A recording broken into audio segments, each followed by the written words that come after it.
Let us eat and drink, for tomorrow we die. For such people, the material world is all that there is. So why bother about something that cannot be seen? Often they will ask, can you prove the existence of the spiritual world? Let us remind ourselves that there is no need to argue with such people. That is their level of consciousness. The fall of humanity into awareness of the material world took place in the etheric region, which was described Kabbalistically in the Bible as the Garden of Eden. The fall brought about the following. 1. Deviation from the original plan for human evolution. 2. Loss of spiritual identity and power. 3. Suffering and sickness. And 4. Death. The great invisible leaders of humanity therefore devised a plan to restore mankind. As we have always said on our platform, there are invisible leaders in charge of humanity, even though we have free will. They give us the direction. The plans that they put in place includes the following. 1. Separating humanity into races, nations, tribes, clans, and families, under the control of race spirits and family gods. In English, they are called archangels and angels, but differently in other cultures and languages. Aside from the archangels and the angels, there are also nature spirits and elementals. They all work in the kingdom of God. The second thing that was done was to scatter humanity in different parts of the globe with distinct characteristics. That is why we differ from place to place.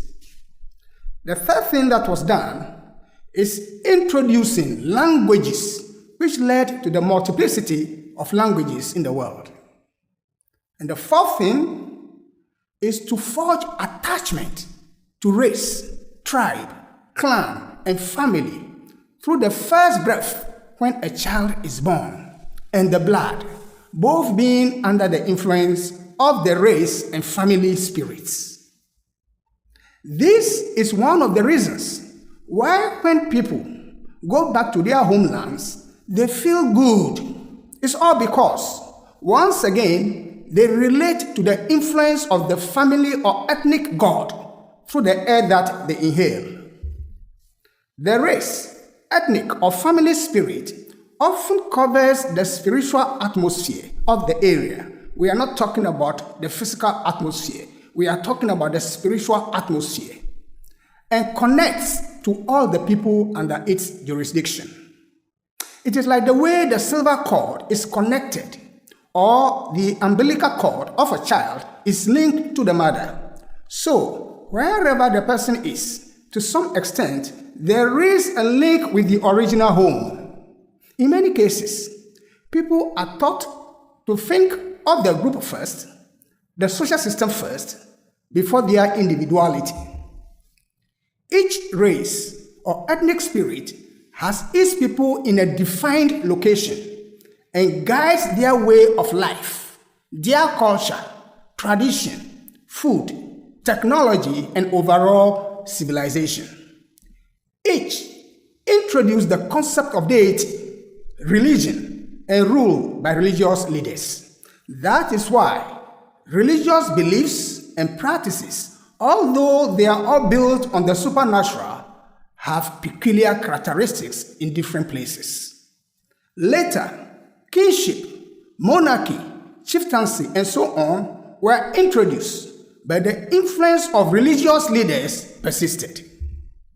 The fifth thing that was introduced by the invisible leaders of humanity is about introducing religious and social laws, which are like a taskmaster, because disobedience was met with severe punishment, including disease, suffering, and death. Deuteronomy chapter 5, verse 6 to 21 mentions the 10 commandments that was given by the archangel who was in charge of the pioneers of humanity in the olden days. We read, I am the Lord thy God, which brought thee out of the land of Egypt, from the house of bondage. Thou shalt have none other gods before me.